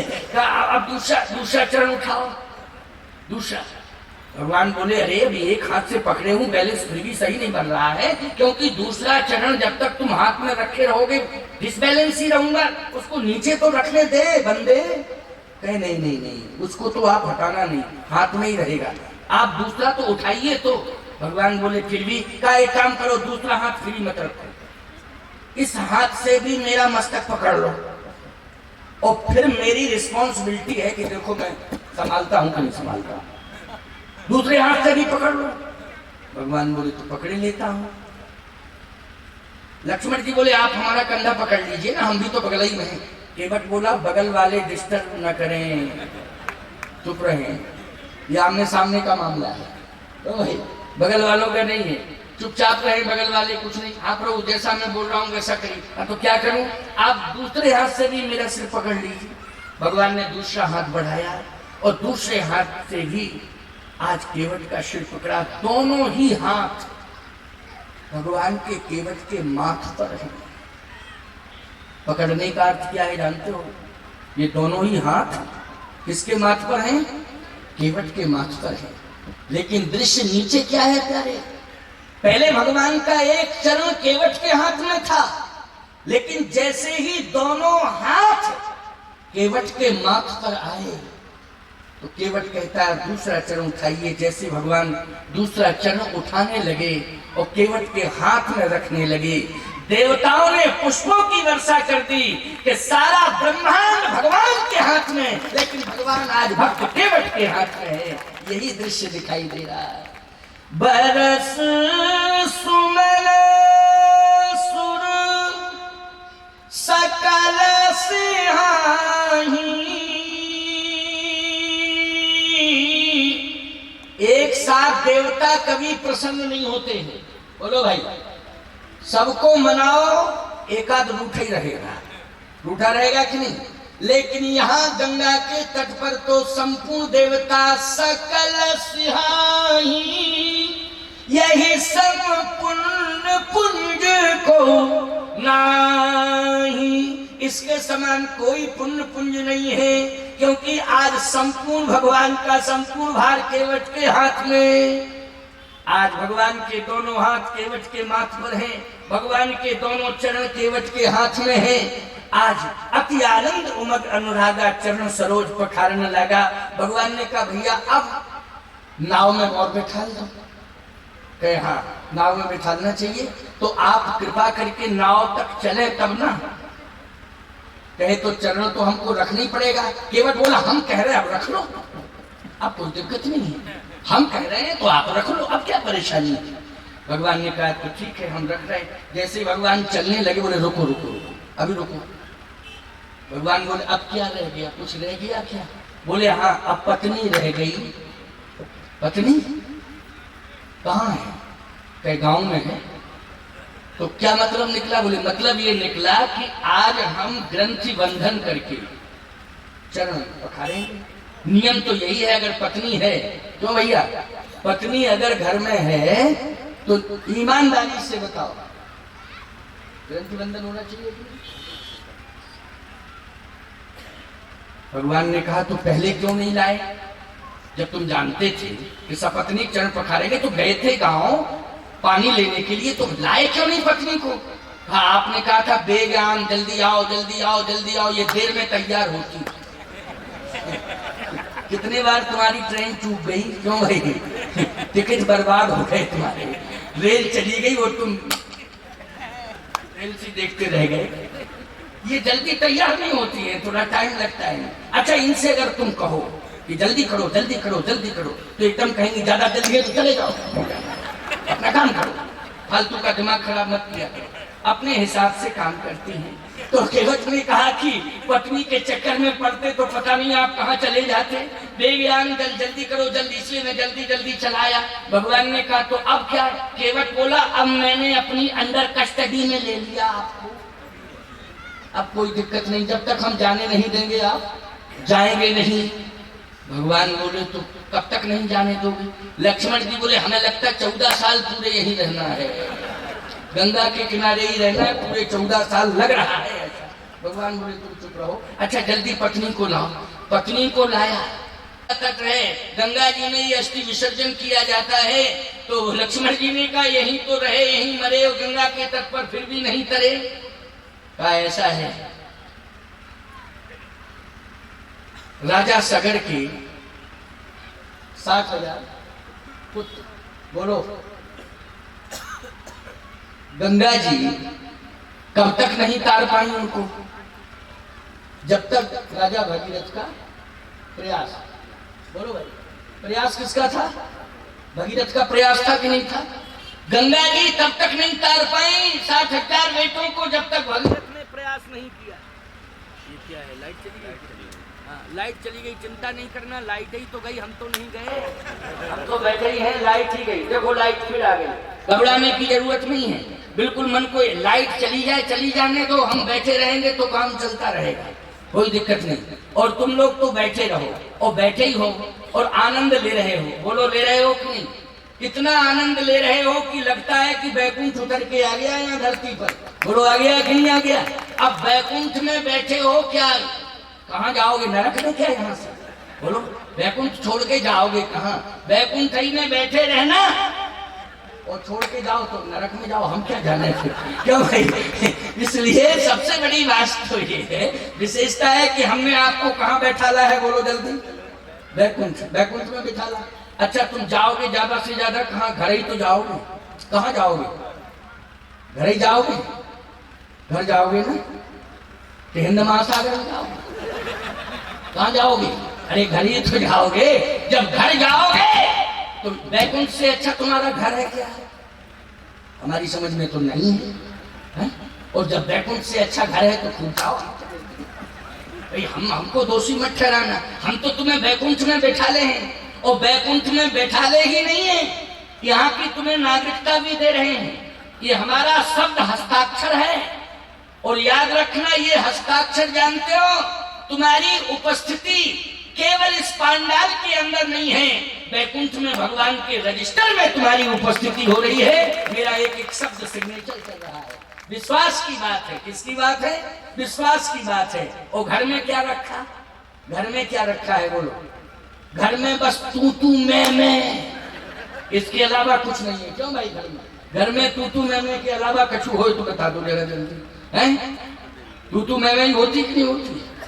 एक सज्जन बोले, महाराज हमें तो आश्चर्य हो रहा है कि हम साधु बन जाते तो ठीक रहता, गृहस्थी में बने तो नरक ही हो गया। हमका क्या नरक हुआ? क्या नरक हुआ? बोले पहले बड़ा शौक लगा कि शादी हो जाए, शादी हो जाए, शादी हो जाए, और शादी होके आई तो ऐसा लगा कि वास्तव में शादी से अच्छा तो कुछ होता ही नहीं। हमने कहा कैसे लगा? बोले पत्नी जब प्रथम बार मुझसे बोली तो यही बोली कि परमात्मा से भी ज्यादा मैं आपको मानती हूँ, इस संसार में मेरी दृष्टि में केवल तू ही तू। तो मैं बड़ा आकर्षित हुआ, मैं इतना आकर्षित हुआ कि गजब गजब, संसार में मैं ही मैं हूं, मेरे अलावा कोई है ही नहीं। क्योंकि बोली तो ऐसा बोली, तू ही तू, तू ही तू। वो बोले महाराज जब दोबारा आई मायके से लौट के तो उसकी भाषा बदल गई। मैंने कहा क्या बदली? फिर दोबारा जब मायके से लौट के आई तो बोली संसार में केवल दो ही हैं, मैं और तू और मैं। बोले तो भाषा बदल गई उसकी, दो हो गए। और बोले महाराज जब तीसरी बार मायके से लौट के आई तो फिर तो तू मैं, तू मैं। अब तो जिंदगी नरक ही हो गई, जिंदगी नरक हो गई। ईमानदारी से बताओ, यहाँ पति पत्नी दोनों बैठे हुए हैं, आवाज वृद्ध नर नारी यहाँ बैठे हुए हैं। चाहे जितनी समस्याओं से घिरी तुम्हारी जिंदगी क्यों ना हो, लेकिन जब तक तुम संतों के सामने कथा सुनते रहोगे समस्या का समाधान मिलता रहेगा, और बैकुंठ का अनुभव होगा तुम्हें, बैकुंठ की अनुभूति होगी तुम्हें। बोलो इससे बढ़िया स्थान संसार में कहाँ है बैठने के लिए? इससे बढ़िया स्थान तुम्हें दूसरा नहीं मिलेगा। इसलिए कहीं नरक में जाने की जरूरत नहीं है, डटे रहो, यहीं बैठे रहो। और देखो एक बात बढ़िया सुना रहे हैं, बहुत बढ़िया, आपके मतलब की भी है। माताओं ध्यान से सुनना, बहन बेटियों बहुत ध्यान से सुनना, आपके मतलब की भी बात, आप सबके मतलब की बात, बड़ी सरल से सरल बात बता रहा हूं और आपको बड़ा आनंद आएगा। सरल से सरल क्या है जरा सुनते जाना। केवट ने कहा मेरा एक भागीरथी प्रयास, क्या प्रयास? कि मैं पुरखों के नाम पर आपके चरण पखारूंगा, फिर मैं उसी जल से तर्पण करूंगा। तो तर्पण करूंगा तो ये चरणों तक कहां पहुंचेगा? पितरों के पास पहुंचेगा कि नहीं? तो मेरा विश्वास है कि मेरा प्रयास सफल हो जाएगा, और जैसे पितरों के पास पहुंचेगा ये चरणों तक तो निश्चित रूप से उन्हें मोक्ष मिल जाएगा। वो कहीं भी होंगे मोक्ष अवश्य मिलेगा। इसलिए पितर पार करी प्रवहि पुनि मुदित गयोले पार। बोलो अर्थ समझ में आ गया कि नहीं आया? अब एक बात और सुन लो, आगे की बहुत बढ़िया बात। केवट कहता है सरकार थोड़ा सा आगे बढ़े, और जैसे ही भगवान पहुंचे नाव के समीप तो किशोरी जी से कहा जानकी अब तुम बैठो, पहले बैठो। नियम यही है, कभी भी बाहर जाओ, ट्रेन से यात्रा करनी है, स्टेशन पर पहुंचो, पहले पत्नी को चढ़ाओ, फिर सामान चढ़ाओ, तब बाद में खुद चढ़ो। समझ गए कि नहीं? ये नहीं कि पहले खुद चढ़ गए, सामान चढ़ गए, ट्रेन चल गई, पत्नी प्लेटफार्म पे खड़ी, कोई मतलब नहीं रहेगा, है ना? इसलिए नियम यही है। भगवान राम ने जानकी जी से कहा कि नाव में बैठो, बैठो नाव में। जानकी जी ने कहा ठीक। और जैसे ही किशोरी जी चरण रखने लगी नाव में तो केवट बोला सरकार नाव है, हाँ विश्वास मेरे ऊपर आपका है? हाँ कंफर्म विश्वास है। ठीक है, तो विश्वास पूरा कर लिया? कहा कंफर्म, तो विश्वास होता ही है। बस में बैठो, कंडक्टर पर विश्वास करोगे कि ड्राइवर पे? जल्दी बोलो, कंडक्टर टिकट काटने वाले पे कि ड्राइवर पे? ड्राइवरी पे करोगे कि 70-80 सवारियां सब इसी के अंडर कस्टडी में है, कंफर्म है? तो कहा कि नाव चलाने वाला जो होता उसी पर विश्वास किया जाता। कहे ठीक सरकार, आप तो बैठो। हाँ बैठ रहा हूँ। स्वयं बैठे, लक्ष्मण से कहा बैठ जाओ। लक्ष्मण जी बोले जब आप ही दोनों बैठ गए तो हमें तो बैठना ही पड़ेगा। बैठ गए पूरा परिवार नाव में। भगवान का पूरा पर्सनल परिवार कहाँ बैठा है? नाव में बैठा है। केवट ने पतवार ले ली। दृश्य क्या है प्यारे? पतवार ले ली और जैसे ही नाव को चलाने लगा और नाव बीच गंगा में पहुंची जहां गहरा जल था, वहीं इसने पतवार छोड़ दी। बोले भूल हो गई, भूल हो गई, भूल हो गई, भूल हो गई। लक्ष्मण जी बोले भूल हम लोगों से हुई जो विश्वास में बैठ गए। ये थोड़ी जानते थे कि तुम बीच मझधार में पतवार छोड़ के भूल हो गई, भूल हो गई। फालतू की बात क्यों करते हो? 2-3 घंटा वहां लगाए गंगा के तट पर नचाते रहे और यहाँ भी पतवार छोड़ के भूल हो गई, भूल हो गई। पूरी फैमिली बैठी हुई है यहाँ में। भूल हो गई, भूल हो गई, भूल हो गई। जल्दी उठाओ पतवार, पार करो। केवट बोला क्षमा करना प्रभु, क्षमा करना, भूल हो गई। भगवान बोले भूल क्या हुई? भूल ये हुई कि सारे संसार को आप पार करते हैं, मैं कितना मूर्ख हूं आपको पार कर रहा हूं। भूल हो गई, भूल हो गई। पतवार छोड़ दी उसने। लक्ष्मण जी बोले मैं धनुष बाण उठा रहा हूं, मरता क्या ना करता। और जैसे ही धनुष पर बाण चढ़ाया तो केवट भगवान के चरणों में लेट गया। नावल में लेट गया, अभी तो बैठा था। देखो कोई अगर वार करे तो तुरंत ही लेट जाओ, तो बचने का एक तरीका होता कि नहीं होता? जैसे कोई बंदूक से, बाण से, जिससे भी वार करे तो बचने का पहला तरीका क्या है? लेट जाओ। और लेट जाओ, केवट लेटा भी है, गंगा जी की गोद में लेटा है और भगवान के चरणों में लेटा है। बोलो भाई, मतलब जिंदगी में फायदा और मरने में फायदा, दोनों में फायदा ही फायदा है। बोलो है कि नहीं? ऐसा स्थल है। लेट गया भगवान के चरणों में। लक्ष्मण जी ने कहा उठ कर बैठो। लेटे लेटे क्या कर रहे हो? केवल बोला लेटे लेटे क्या कर रहे हैं? नाव कौन चलाएगा जब तुम लेट जाओगे? तो केवट बोला राम जी हमारे सब काम कर रहे हैं, तो तुम क्या कर रहे हो लेटे लेटे? बोले हम राम के सहारे आराम कर रहे हैं, हम तो भगवान के विश्वास पर है, आनंद ले रहे हैं, आराम कर रहे हैं। बोलो भाई विश्वास है कि नहीं भगवान के प्रति?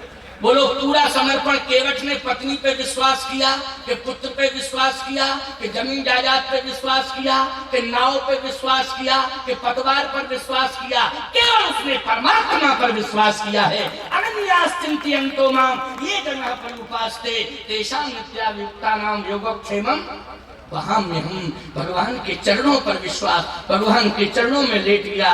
योगक्षेमम् वहाम्यहम्। बोलो इससे बढ़िया समर्पित भक्त कोई होगा दुनिया में? जो विश्वास किस पे कर रहा है? परमात्मा पे विश्वास कर रहा है। भगवान ने कहा फिर भी लीला जगत में पतवार केवट के हाथ में होनी चाहिए। तुम केवट हो क्योंकि मैंने तुम्हें केवट घोषित किया है। मैंने किया घोषित केवट, और जब मैंने केवट घोषित कर दिया है तो मैं चाहता हूं कि पतवार तुम ले लो। पतवार खाली नहीं रहनी चाहिए। केवट बोला अगर नहीं पकड़ेंगे पतवार तो? लक्ष्मण जी बोले नाव भंवर में चक्कर काट रही, थोड़ी देर में प्रभावित हो जाएगी, क्योंकि जितना भी जल है गंगा जी का वो सब नाव में आएगा और नाव डूबेगी। केवट बोला चक्कर काट रही है? लक्ष्मण जी बोले हाँ देख रहा हूं चक्कर काट रही। केवट बोला लक्ष्मण जी देख रहे, आप भी तो देखो काट रही है चक्कर की। भगवान बोले हम भी देख रहे हैं चक्कर काट रही है, चक्कर काट रही है। चक्कर काटने से क्या होता है प्रभु? केवट बोला। भगवान बोले घबराता है बैठने वाला, और क्या होता है? घबराता है जो नाव में बैठता, नाव चक्कर काटने लगे भंवर में फंस के, तो बोलो बैठने वाले क्या करते हैं? बैठने वाले क्या करते हैं? मतदान करते हैं। अरे बैठने वाले घबराते ही हैं। जिंदगी मौत की लड़ाई लड़ते हैं कि नहीं लड़ते हैं? बोलो भाई जिंदगी मौत की लड़ाई लड़ते हैं क्या घबराते हैं? केवट बोला आप भी घबरा रहे हो ना? केवट ने कहा हम जैसे जीवों को 84 लाख मुनियों में चक्कर कटवाते हो, हम लोगों पे क्या बीतती होगी? अनुभव किया कि नहीं किया? भगवान बोले किया।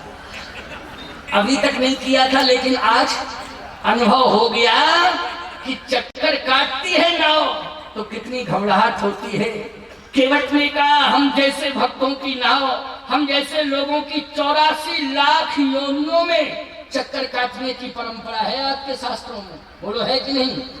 आखिर 4,84,00,000 योनि घूमते जी अविनाशी, तो 84 लाख योनियों में चक्कर कटवाते हो, लेकिन एहसास किया आपने कि नहीं? भगवान ने कहा एहसास कर लिया।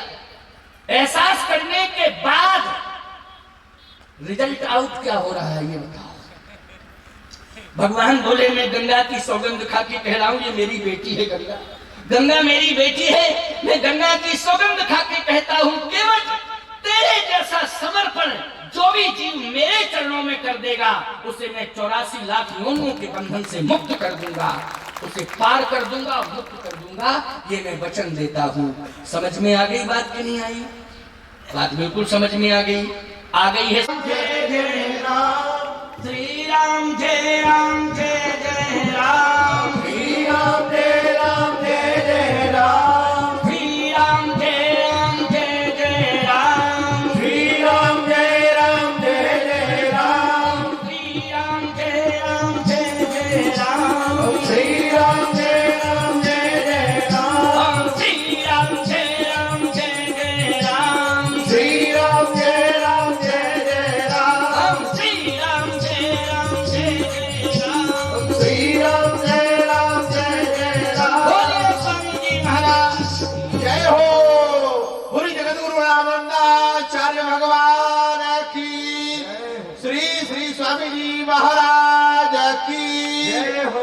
बोलिए संत मिलन महामहोत्सव की जय हो। नमः पार्वती पदे हर हर महादेव।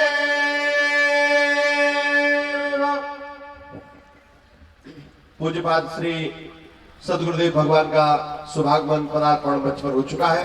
हम और आप सभी लोग श्री स्वामी जी महाराज का दर्शन कर रहे हैं और श्री जगत गुरुदेव भगवान के द्वारा हम और आप सभी लोग भगवान की अमृतमयी वाणी से बढ़ कर रहे हैं। पूज्य श्री गुरुदेव भगवान।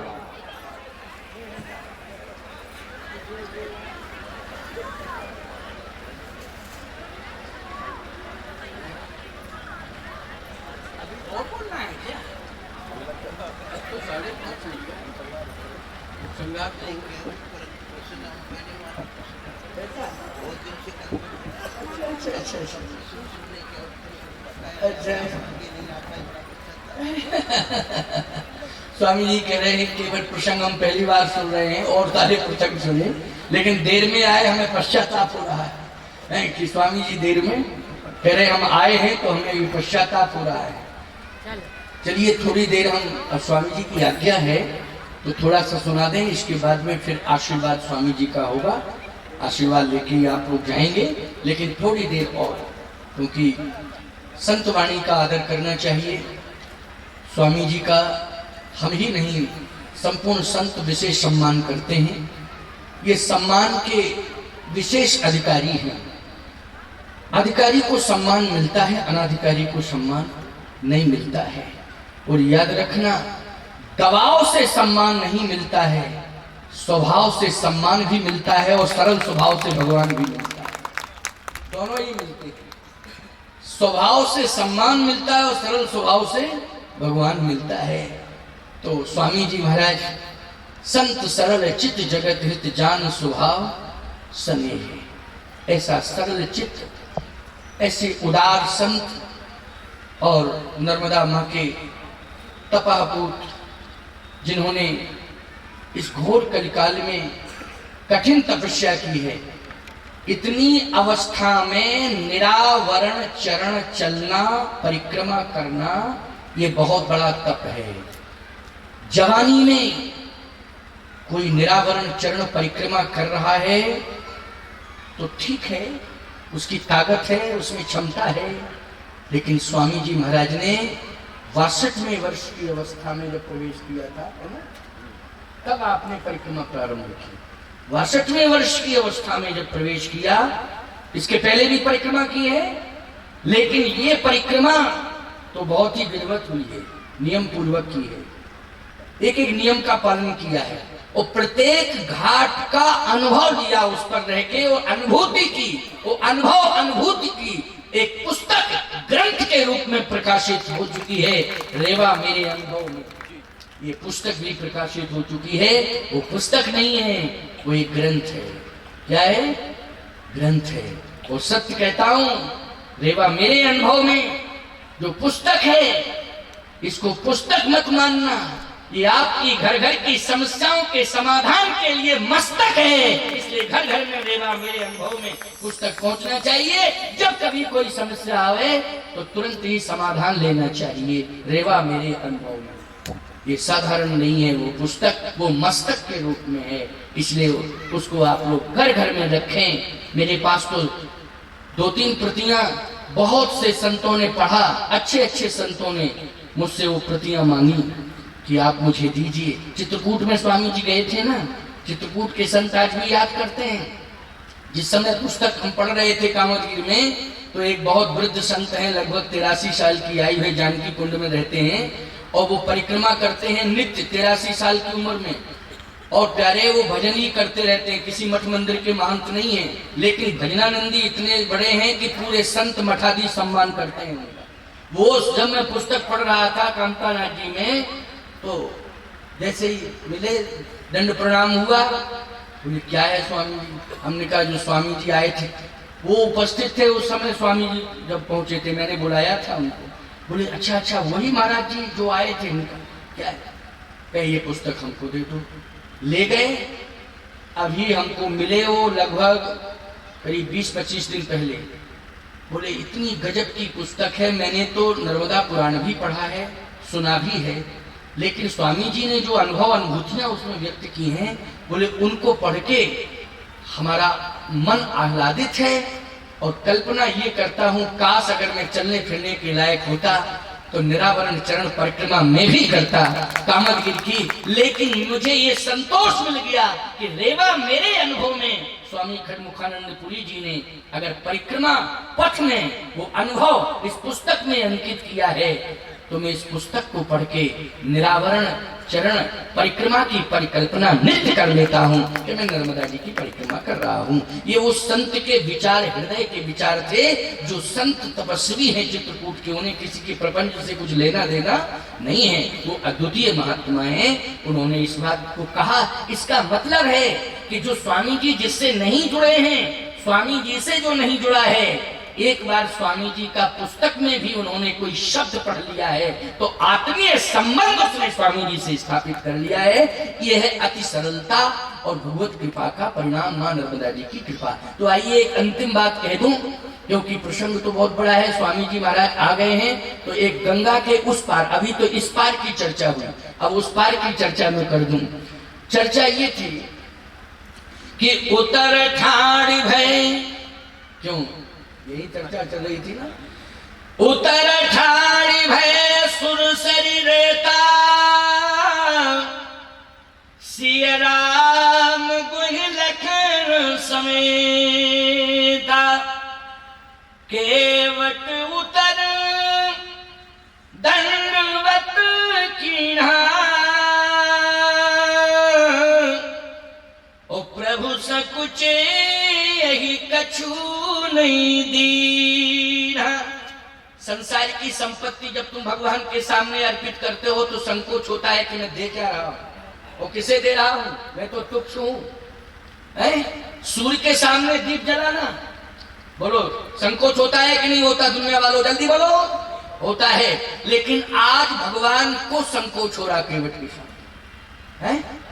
केवट उतर दंडवत कीन्हा, ओ प्रभु सकुच यही कछु नहीं दीना, मैंने इसे कुछ भी नहीं दिया। जो व्यक्ति संकोच में होता है, ईमानदारी से बताओ, आंसू भी आ जाते हैं और सिर भी झुक जाता है उसका। क्यों? जब कंडीशन ये हो जाए कि देने वाला मौका आवे और देने के लिए कुछ ना हो, तो आंसू भी आते हैं और सिर भी झुक जाता, आंखें भी बंद हो जाती हैं। भगवान की यही मुद्रा। और जैसे भगवान के आंसू पृथ्वी पर गिरे तो पृथ्वी मां बोल पड़ी सीता जी से, बेटी क्या कर रही है तू? देख मनोदशा, किशोरी जी ने जैसे ही थोड़ा सा देखा ऐसे, आहा, सिय पिय ही की जाननी हारी। उसी समय पृथ्वी माँ ने याद दिलाई कि जब तुम्हारी विदा हो रही थी तो विदा होते समय सुनैना ने क्या कहा था, याद है? सास ससुर गुरु सेवा करहु पति रुख लख। केवल रुख ही लख लेना, पति रुख लख आयुष अन। रुख ही लख लेना, कहने की जरूरत न पड़े पति को, केवल रुख ही लख लेना। और आज रुख लखो, लखो रुख। देखो एक बात बता दें, इनकी कंडीशन, जैसे मान लीजिए तुम्हारे सामने कोई समस्या आ जाए, बैंक वाले नोटिस भेज दें, खाद बीज आदि की समस्या सबसे ज्यादा रहती है, मान लो पेमेंट समय से नहीं, नोटिस आ गया। अब नोटिस आया, आगे आगे वसूली करने वाले पीछे के गेट से तुम निकल रहे हो, क्योंकि समस्या यही रहती है कि नहीं रहती, पीछे के गेट से तुम निकल रहे हो, है नहीं। और यदि कोई व्यक्ति वजूद वाला है तो वो कहता हम जाएंगे नहीं, हम तो जवाब देंगे, और जो वास्तविकता होगी उसको कहेंगे, तो पीछे के गेट से निकले। आखिर समस्या है तो बताएंगे, जो वजूद वाला आदमी होता है वो ये कहता है। लेकिन प्यारे, उस समय पति पत्नी की ओर देखता है, और पत्नी की ओर नहीं देखता, वो मुंह की ओर नहीं देखता, वो नाक कान में जो है उसकी ओर देखता है। जो नाक कान में और गले में चैन लटकी, उनकी ओर देखता है कि अब ये समाधान के लिए है ना, अब इसको। उस समय तुम क्या जवाब देती हो? देना क्या चाहिए जवाब, देती क्या हो? उस समय यही कहती हो, ये तो हमारे बाप के हैं, मायके के, तुम्हारे बाप के हैं, फालतू की बात करते हो, जो किया है सो भुगतो, जो किया सो भुगतो, हम क्या जाने इसके लिए। लेकिन नहीं नहीं, ये सीता का देश है, माँ जानकी का देश है, श्री जानकी की भक्ति करते हो माताओं। आज की कथा से शिक्षा लो। ये मायके से जो मुद्री आई थी ना, और मुद्री दी कब थी? जब महाराज जनक ने महारानी सुनैना जी ने चरण पखारे थे, चरण पखारे थे, उसी समय पैर पकड़ाई में ये मुद्री दी थी, जनक जी ने ही दी थी। सुनैना जी ने हाथ लगा दिए, महाराज जनक को महारानी सुनैना ने मुद्री दी, और वही मुद्री सीता जी की उंगली में है, बोलो है कि नहीं? तो सियतिये ही की जान निहारी, ओ मन मुद्री मन मुदित उतारी। मन मुद्री मन मुदित, प्रसन्न मन से, प्रसन्न मन से मुद्री उतारी, यही अर्थ हुआ कि नहीं? किस मन से उतारी? प्रसन्न मन से। और जैसे ही भगवान उदास थे, सिर नीचे था, आंसू टपक रहे थे, प्रभु सच्चे यही कछु नहीं दीना, सीता जी ने बिना किसी प्रदर्शन के धीरे से मुद्री उतारी, किसी ने देख नहीं पाई, उतारी। वो उतार के आराम से हाथ में दे दी प्रभु के, और जैसे प्रभु ने टटोली मुद्री, मुद्री मेरे हाथ में आ गई, तो तुरंत पोजीशन ले ली भगवान। लो लो लो लो लो लो, देखो संकोच दूर हुआ कि नहीं हुआ? जल्दी बोलो, हुआ संकोच दूर? सिए पिए ही की जान निहारी, मन मुद्री मन मुदित उतारी, कहु कृपालु लेहु उतराई। लो, केवटने का क्या ले? अरे उतराई लो, क्या है इसमें? भगवान बोले ये है मुद्री, मुद्री। केवट ने दोबारा चरण पकड़ लिए, कहु कृपालु लेहु उतराई, केवट चरण गए, तुरंत उसने दौड़ के फिर चरण पकड़ लिए। लक्ष्मण जी बोले इसका मतलब यह है कि मुद्री उद्री में संतुष्ट नहीं है, अयोध्या की रजिस्ट्री कर दो इसके नाम। पूरा राज्य चाहता है ये मुद्री उद्री से संतुष्ट है, आपने इतना सिर पर ही इसको चढ़ा लिया है कि ये संतुष्ट होने वाला नहीं है, इसको तो पूरी रजिस्ट्री, पूरा राज्य चाहिए, राज्य चाहिए। लेकिन ईमानदारी से बताओ, सत्य तो ये है प्यारे, ये अयोध्या के राज्य का नागरिक नहीं है, ये राम राज्य का प्रथम नागरिक है केवट, अयोध्या राज्य का नहीं, राम राज्य का, वो भी नागरिक है, नागरिक है। बोलो है कि नहीं? और सुन लो, बहुत बढ़िया बात बता रहा हूं, बहुत अच्छी बात बता रहा हूं, और तुम भी सुन के जाना, पूरी बात सुन के जाना, है नहीं? क्योंकि ये बहुत कीमती बातें हो रही हैं, ये साधारण बातें नहीं हो रही हैं। साधारण बातें हैं क्या? बोलो। जब पत्नी आती है मायके से, फोन करती है कि हम अमुक बस से आ रहे हैं, तो तुम बस स्टैंड पर पहुंच जाते हो, नहीं आती है तो इंतजार करते हो कि घर चले आते जल्दी हो, इंतजार करते हो। पत्नी पति का इंतजार करती, पति पत्नी का इंतजार करते, इंतजार में जिंदगी चली जाती। लेकिन यहाँ ईमानदारी से बताओ, सभी बैठे हुए हैं, परमात्मा का इंतजार कर रहे हैं। किसका इंतजार कर रहे हैं? परमात्मा का इंतजार कर रहे हैं। परमात्मा का इंतजार करो, ये कथा में ही इंतजार करना पड़ेगा परमात्मा का।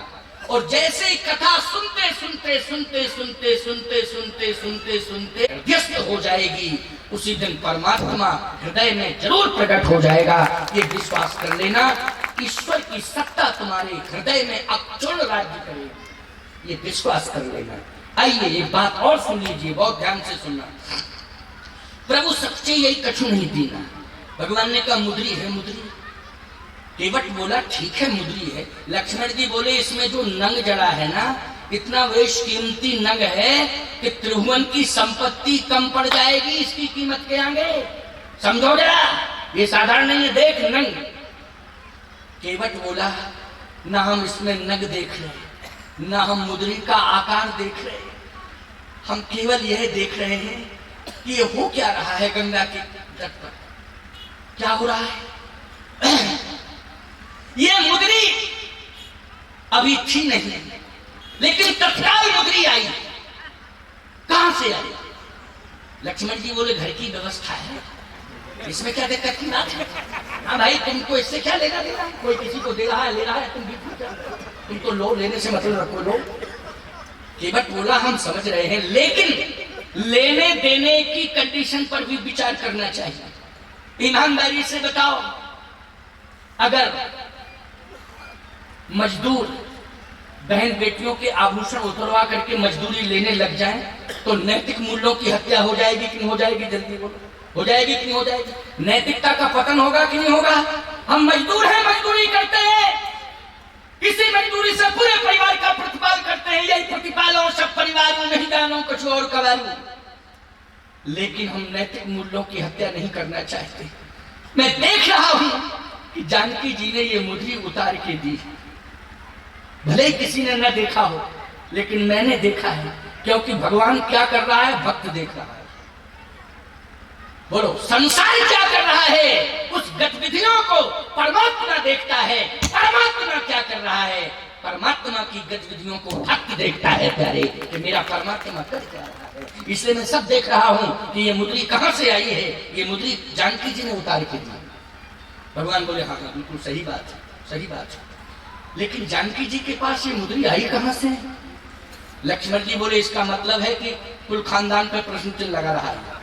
देखो ये यही तो गलत बात है, इस तरह की भाषा बोलता है प्रभु रोम रोम खड़े हो जाते हैं, हमारे रोम रोम खड़े हो जाते हैं, भाषा ये बोलता है, पता नहीं। भगवान बोले प्रेम लपेटे अटपटे, तुम समझते नहीं हो भैया, ये प्रेम की भाषा बड़ी अटपटी होती है। बोलो होती है कि नहीं? प्रेम की भाषा कैसी होती है? अटपटी भाषा होती है। एक बार हमारे मित्र संत थे, बीमार हो गए, प्रोग्राम छोड़ के हम आए, चिल्लावे जगत गुरु को बुलाओ, वो मित्र हैं मित्र हैं मित्र हैं, बुला लो, बीमार हूं। हम पहुंच गए, जैसे पहुंचे 2-3 दिन में ठीक हो गए, ठीक हो गए। अब जैसे हम जाने लगे, हमने कहा जाने दो, प्रोग्राम है, हम छोड़ के आए थे, हृदय से लगा लिया, रोने लगे। बोले एक ही कामतानाथ से प्रार्थना है कि मैं बीमार पड़ा, आप आए, हम भगवान से प्रार्थना करते आप वो बीमार हो जाएं तो कम से कम आपके पास आधे से कम बारी फालतू की बात करते हो, बीमार कर रहे हो हम। लेकिन भाषा की बात है, यहाँ भाव की बात है। क्यों भाई? भाषा पर ध्यान ना दो, किस पर ध्यान दो? भाव पर ध्यान दो, या भाषा नहीं। तो यहाँ केवट की भाषा पर ध्यान नहीं दो, भाव पर ध्यान दो। केवट ने कहा ये मुद्री, भगवान ने कहा महाराज जनक ने दी थी। कब दी थी? कहा जब पैर पखारी थी तब दी थी। केवट बोला, जब पैर पखारने में मुद्री दी जाती है कि पैर पखराई में ली जाती है? ये बताओ भाई, पैर पखराई में मुद्री दी जाती है, पैर पखराई में मुद्री ली नहीं जाती है। ये उल्टा क्रम, भले ही मैं मजदूर हूं, ठीक है। कमला नदी के तट पर महाराज श्री जनक ने पैर पखराई में मुद्री दी थी, लेकिन अभागा केवट गंगा के किनारे पैर पखराई में मुद्री वापस नहीं ले सकता है। ये मुद्री तो आप ही के पास रहेगी। वो मुद्री बोलो किसके पास रही? भगवान के पास रही। सीता जी ने मुद्री को नहीं ली। और जब सीता जी ने मुद्री को नहीं ली, भगवान के पास मुद्री रही, तो भगवान ने कहा केवट ये मुद्री मेरे पास है, ये मुद्री मेरे पास रह के करेगी क्या? कहा सुनो सरकार, ये मुद्री संकट में काम आएगी, ये मुद्री संकट में काम आएगी। और जब जानकी जी के ऊपर संकट पड़ेगा तो यही मुद्री हनुमान जी के माध्यम से लंका जाएगी और सीता के अस्तित्व की रक्षा करेगी। इसलिए कपि कर हृदय विचार दीन मुद्रिका, धार तब जन अशोक अंगार लीन हरस उठकर। बहुत कीन हट लखन सिय नहीं कछु केवट ले, विदा कीन करुणायतन भगति विमल बर दे। बोले सच्चिदानंद भगवान की। श्री राम जय राम जय जय राम, श्री राम जय राम जय जय राम, श्री राम जय राम जय जय राम, श्री राम जय राम जय जय राम। बोलिए यज्ञ नारायण भगवान की जय हो, स्वामी जी महाराज की जय हो। अब आप सभी लोगों ने बड़े प्रेम और श्रद्धा के साथ चित्रकूट कामक पीठाधीश्वर जगत गुरु रामानंदाचार्य भगवान के श्री मुखारबिंद से बड़े ही प्रेम और बड़े ही भाव के साथ में श्री केवट चरित्र के लिए इतनी सरलता सहजता में बड़ी प्रसन्नता पूर्वक बड़ी गहराइयों को जो समझाने का प्रयास श्री स्वामी जी ने किया है, जगत गुरुदेव भगवान ने किया है, वह बड़ा अद्भुत है। इतनी सरलता में केवट प्रसंग बोलना और समझ पाना यह बड़ी दुर्लभ बात है, पर श्री जगत गुरुदेव भगवान ने बड़ी कृपा करके अब आप सभी के